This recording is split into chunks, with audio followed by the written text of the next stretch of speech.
الوطاسيون أو بني الوطاس هم سلالة أمازيغية حكمت المغرب بين عامي 1472 و 1554 متراً.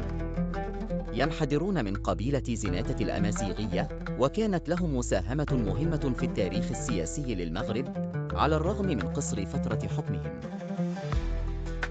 نشأة الوطاسيين. بدأ الوطاسيون كوزراء ومستشارين في البلاط الميريني خلال القرن الرابع عشر الميلادي.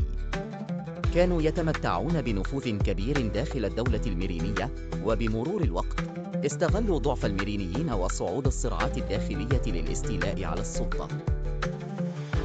فترة الحكم. استلم الوطاسيون الحكم رسمياً في عام 1472 ميلادياً بعد سقوط الدولة الميرينية. كانت عاصمتهم مدينة فاس، التي ظلت مركزاً حضارياً وعلمياً مهماً. خلال فترة حكمهم واجهوا تحديات كبيرة، أبرزها: 1. تهديدات البرتغاليين والإسبان. شهدت تلك الفترة توسع النفوذ الأوروبي في السواحل المغربية، حيث سيطر البرتغاليون على عدة موانئ مثل سبتة وطنجة وأزمور. 2. ظهور السعديين. كانت السلالة السعدية، التي بدأت كحركة مقاومة ضد الاحتلال البرتغالي، تشكل تهديداً كبيراً لحكم الوطاسيين. السياسة الداخلية والخارجية. اعتمد الوطاسيون سياسة التفاوض مع القوى الأجنبية لتجنب التصعيد العسكري، مما جعلهم يخسرون تأييد الشعب المغربي الذي كان يرغب في مقاومة الاحتلال.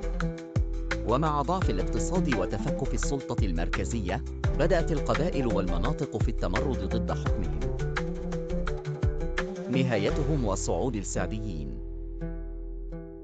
ضعف الوطاسيين أمام تصاعد قوة السعديين، الذين نجحوا في توحيد المغرب وتحرير عدة مدن ساحلية من الاحتلال البرتغالي. في عام 1554 متراً تمكن السلطان السعدي محمد الشيخ من هزيمة آخر سلاطين الوطاسيين، أبو الحسن علي بن محمد الوطاسي، في معركة حاسمة، مما أنهى حكمهم نهائياً. إرث الوطاسيين. على الرغم من سقوطهم، ترك الوطاسيون بصمة واضحة في تاريخ المغرب. كانوا رعاة للعلوم والفنون، واستمر حكمهم كجسر بين الميرينيين والسعديين. كما تميزت حقبتهم بتطور العمارة والفكر في فاس وغيرها من المدن. الخلاصة: